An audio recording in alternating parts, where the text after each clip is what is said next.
Hola, les habla Franklin Cedeño Adrián. Hoy vamos a estar francamente hablando de la polarización política en Venezuela. Y por eso he invitado a un médico psiquiatra, psicoanalista, miembro titular de la Sociedad Psicoanalítica de Caracas y de la International Psychological Association y profesor del Instituto de Psicoanálisis. Bienvenido, doctor Fernando Batoni. Muchísimas gracias, Franklin. Te estoy agradecido por esta invitación y espero que las cosas que yo pueda decir aquí sean cosas orientadoras para un momento que se está requiriendo de mucha orientación, porque hay demasiada desorientación en este momento. ¿Qué es la polarización? Bueno, la polarización es una situación muy delicada y es una posición sumamente peligrosa que implica la posición, la estructura de dos posiciones que son muy antagónicas y que son irreconciliables. Esta situación se puede expresar a través del discurso, a través de la vocería, pero en algún momento se genera una corriente de agresión, de violencia que puede ir increciendo hasta llegar a tener una violencia absolutamente incontrolada. ¿Y por qué nosotros principalmente llegamos a esos extremos? Bueno, estamos llegando a esos extremos porque no hay, digamos, un espacio de pensamiento, sino que la población, en términos generales, estoy hablando de una parte del gobierno, de una parte de la oposición, están funcionando sin pensar, reaccionando contra una reacción. Hay dos polos opuestos que se confrontan de distintas maneras. Se confrontan a partir del discurso, de un discurso muy descalificador, de un discurso denigrativo por una parte, y la otra parte, pues digamos, reacciona de manera también disgustada y de manera agresiva. Es como el choque de dos posiciones. Pudiéramos decir en este momento que la sociedad venezolana está fragmentada y se está actuando de una manera acción y reacción. No hay un pensamiento intermediario. Y esa es una cuestión sumamente grave porque al no haber, digamos, un estado de racionamiento, de un conocimiento, de una conciencia, de los hechos que tienen causas y tienen consecuencias, pues realmente las consecuencias son agresividad, agresividad contra agresividad. En este momento, Franklin, uno puede decir que lo que está predominando en Venezuela, en este momento, en la situación política que estamos viviendo, es la rabia. Es la rabia. Rabia contra rabia genera otra rabia. La rabia genera por una parte rabia, pero por otra parte miedo, porque quien agrede espera de la contraparte otro componente de rabia. Ahora, nosotros vamos a tratar de relacionar cómo puede ayudarnos el psicoanálisis a resolver un problema de polarización. Bueno, yo voy a decirte algunas cosas porque ese es mi campo justamente. El campo mío es el campo del psicoanálisis. Debo decirte que el psicoanálisis es una ciencia que se ocupa de los fenómenos inconscientes de la mente, pero que tienen manifestaciones en la conducta general y en la conducta social. No nos olvidemos que el psicoanálisis ha tenido una influencia muy grande en materias sociales como son la antropología social, la psicología social, la sociología. Y en este sentido, pues el psicoanálisis tiene instrumentos muy importantes para comprender también poblaciones mucho más amplias. Voy a decir algunas cosas que es importante conocer para entender cosas que están pasando y que detrás del telón no se comprenden. Yo voy a decir, por ejemplo, que el ser humano, desde que nace y en los primeros años, ya nace y crece con dos componentes, un componente amoroso y un componente agresivo. Esos componentes los tenemos todos. El componente amoroso surge del cuidado que nos han tenido a nosotros, del amor que hemos recibido en la primera infancia, y el componente agresivo surge de las agresiones que hemos recibido por algunas circunstancias y de los abandonos también. Pero es importante que se sepa que todos los seres humanos tenemos componentes agresivos, tenemos componentes amorosos. Las personas que se llaman buenas, Franklin, son aquellas personas que incluso teniendo elementos negativos y malos, en ellos predominan las cosas positivas y buenas. Y aquellas personas que se llaman malas o que se llaman malucas, son aquellas personas que también tienen cosas buenas, pero son personas en quien predomina la maldad. Esto es una cuestión interesante de entenderla, porque el amor es aquella condición afectiva, emocional, que nos lleva a vincularnos amorosamente, a vincularnos con nuestra madre, con nuestra familia, con nuestros amigos y en sí tener una especie de solidaridad mundial, solidaridad con todos los seres humanos. Entonces, lo que me estoy dando cuenta es que para tratar de resolver un problema de polarización, primero estamos tratando al individuo como tal. Entonces vamos a tratar de resolver un problema micro primero para después resolver uno macro. No, son cosas distintas. El psicoanálisis, vamos a decir, en su cuestión más específica, se refiere a la terapia psicoanalítica, al psicoanálisis propiamente dicho, ¿verdad? Que en ese sentido, digamos, tratamos a personas por diferentes desórdenes. Me gustaría que habláramos un poco más de los individuos y cómo vamos a tratar a esos individuos, pero después de una pausa. Ya regresamos.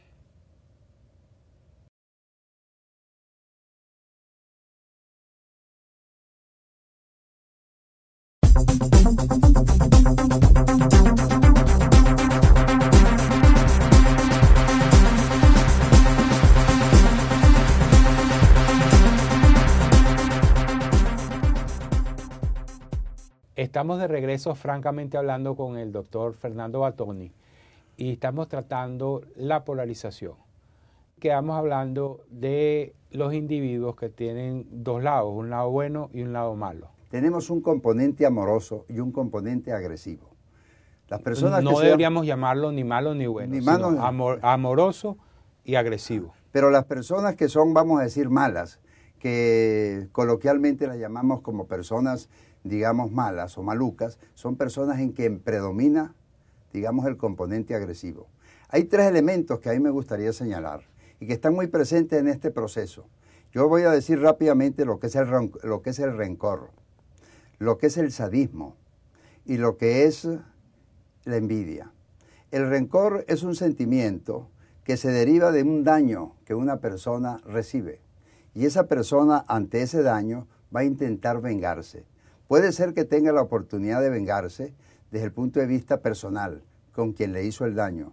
Pero esta es una persona que al no resolver eso internamente, es una persona que queda vengativa de manera permanente. Esa persona va a vivir para vengarse. Esa persona va a quedar como una persona vengativa de manera permanente. Entonces, en primer lugar tenemos al rencor. El rencor. Yo voy a decir lo que es el sadismo. El sadismo es una condición sumamente grave. El sádico es una persona que promueve sufrimiento en los demás. Él disfruta y goza, produciendo dolor y produciendo sufrimiento. Lo grave es que muchas de estas personas que tienen un componente sádico se ubican en lugares donde tienen la oportunidad de producir daño, de producir dolor, de producir sufrimiento, con los cuales ellos gozan y se solazan. Y hay una condición muy agresiva también y muy destructiva. Uno podría decir que es el componente más destructivo del sentimiento humano, que es la envidia. La envidia es un sentimiento a partir de la cual una persona desea lo que él no tiene, que otra persona tiene. Pero nosotros los psicoanalistas dividimos la envidia en dos tipos de envidia. Una envidia buena, que llamamos envidia benigna, y una envidia maligna. La envidia benigna no tiene problemas, porque por ejemplo, Franklin, tú tienes un carro muy bonito que yo quisiera tener. Yo hago un esfuerzo para tener los recursos y comprarme ese carro. De esa manera yo me satisfago teniendo mi carro y al mismo tiempo yo no te hago daño a ti. Pero la envidia maligna es algo terrible, algo terriblemente destructivo y perverso, en la cual, si yo soy un hombre envidioso, maligno, y tú tienes un carro y yo no lo puedo tener, entonces yo voy a quemarte tu carro. Yo le voy a hacer daño a tu carro o a tus objetos que yo envidio. Pero cuando la persona, por ejemplo, es talentosa o es una persona exitosa, es terrible, porque la persona envidiosa maligna va a destruir, va a hacerle daño a la persona, propiamente dicho, hasta inclusive llegarla a desaparecer, a matar. ¿Y cómo podemos nosotros relacionar esos tres elementos con la polarización? Bueno, porque esto está sucediendo. Esto está sucediendo en el sentido de que hay personas, aquí hay un mecanismo que yo quisiera complementar para entender la idea completa. De eso se habla mucho sin entenderse mucho, que es la proyección. La proyección es un mecanismo muy primitivo, muy primitivo, mediante el cual los aspectos agresivos que tiene la persona son proyectados en otras personas. La persona no tiene la capacidad de metabolizar esos componentes, y entonces los coloca en los demás. Y entonces ataca a los demás. Al atacar una cosa personal, agresiva, ataca a los demás. Ahí es cuando surgen los fanáticos. Ahí es yo te voy a poner un ejemplo, porque esto es fanatismo también. El ejemplo es, por ejemplo, la Inquisición. En la Inquisición, la maldad de los inquisidores no se reconocían en ellos mismos, sino que se reconocía en los supuestos herejes a quien había que quemar, ¿verdad? Esto es un componente del cual tú estás hablando en este momento, que es el fanatismo. Y el fanatismo no es otra cosa que una incapacidad de alteridad, en el sentido de no poder reconocer al otro y de no reconocerle la posición al otro. El fanático generalmente es una persona que tiene grandes ideales, pero él siente que esos son los únicos ideales que hay que tener. Y quien se opone a sus propios ideales es un enfrentamiento. El fanático se confunde algunas veces, por cierto, con el héroe, con la diferencia de que el héroe es una persona que muere por una causa, por un ideal. En cambio, el fanático mata a otra persona por sus propios ideales. ¿Y cómo puede afectar la polarización con estos elementos, en este caso, por un lado, al gobierno? Tú estás hablando del gobierno venezolano. Yo estoy hablando en general. Ajá. O sea, vamos a suponer un gobierno, resolver un conflicto. Vamos a suponer un gobierno X en cualquier parte del mundo, incluyendo por supuesto Venezuela, que solamente actúe y trabaje para mantenerse y para mantener el poder, puede cometer una serie de arbitrariedades que provocan en la otra parte una reacción, de la cual se derivarían acciones acciones y contrarreacciones. Sí, pero cuando yo estoy tomando esas decisiones, en este caso como gobierno, yo estoy pensando que estoy haciendo lo mejor, porque yo tengo un ideal, tengo unos principios que estoy manteniendo. Entonces estoy pensando que hago lo mejor al tomar esas decisiones. Vamos a suponer un totalitarismo, por ejemplo. La contraparte de un totalitarismo sería una democracia. El totalitarismo actúa de manera arbitraria, de manera agresiva, de manera de imponerse a rajatabla, y los otros que aspirarían a tener un componente de libertad y de respeto por la persona humana, funcionarían de manera distinta. Entonces hay un choque allí. Vamos a una pausa y quisiera que al regreso nos explique cómo afecta la polarización al gobierno y cómo afecta la polarización a la oposición. ¿Y qué nos podría plantear usted para que lleguemos a una solución a este conflicto de polarización extrema que tenemos en este momento? Ya regresamos.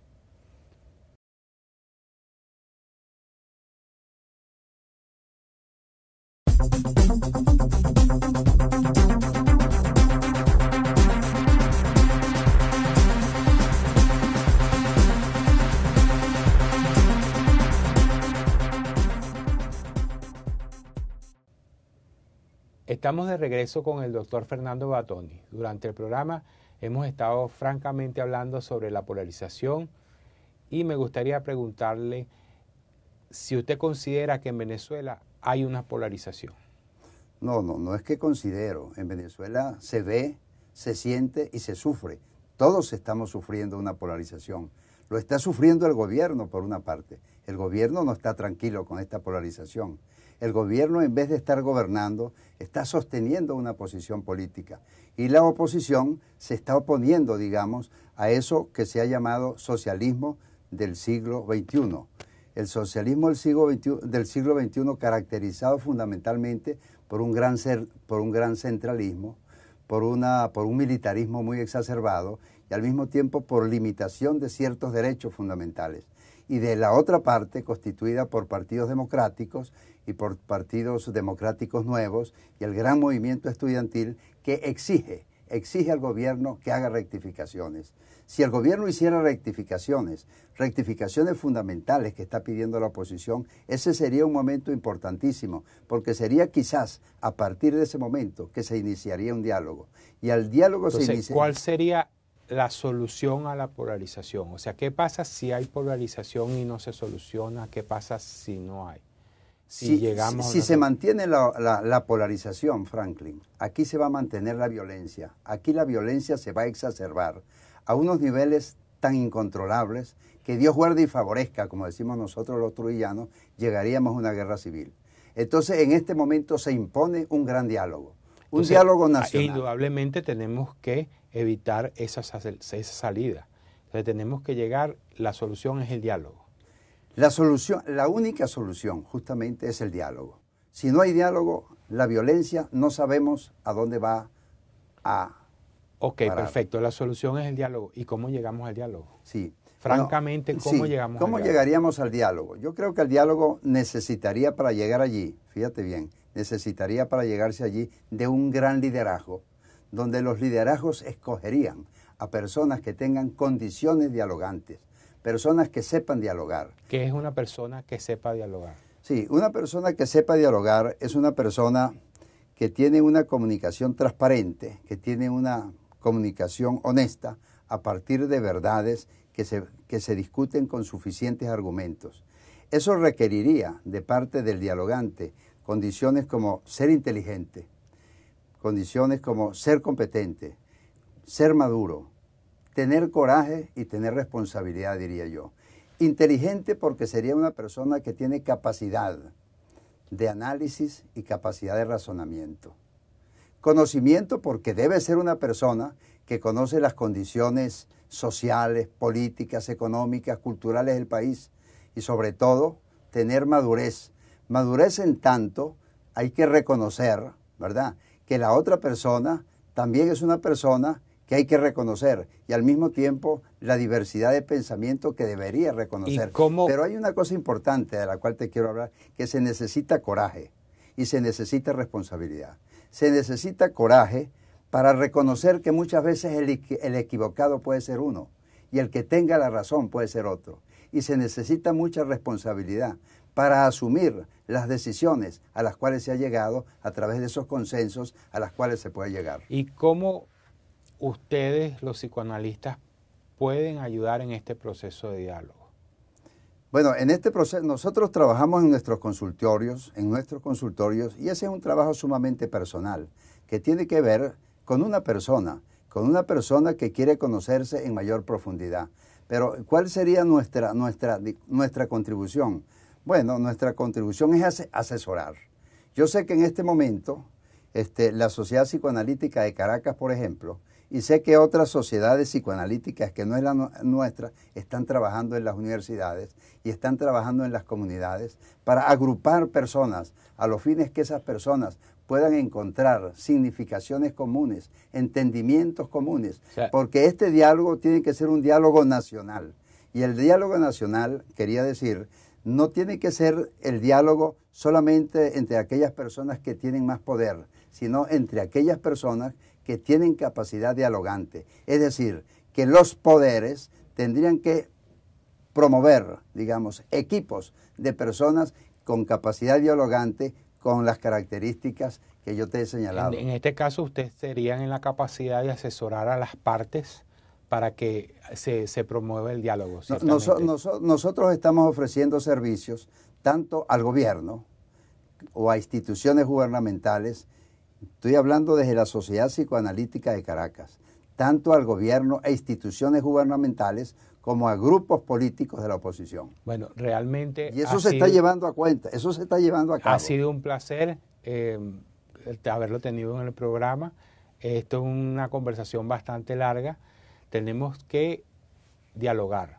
Sí. Y eso sería lo más importante que ha quedado. Tiene que llegar a un diálogo nacional con un gran acuerdo nacional. Un acuerdo nacional que nuevamente nos pueda integrar con la variabilidad de posiciones, nos pueda integrar a los venezolanos a regresar a la paz y a promover el país hacia el progreso que nos corresponde a todos. Bueno, muchísimas gracias por haber estado aquí en el programa. Gracias por tu invitación. Muchas gracias. Un diálogo es cuando dos personas hablan. Así que si quiere estar francamente hablando, bienvenido a su programa. Hasta la próxima.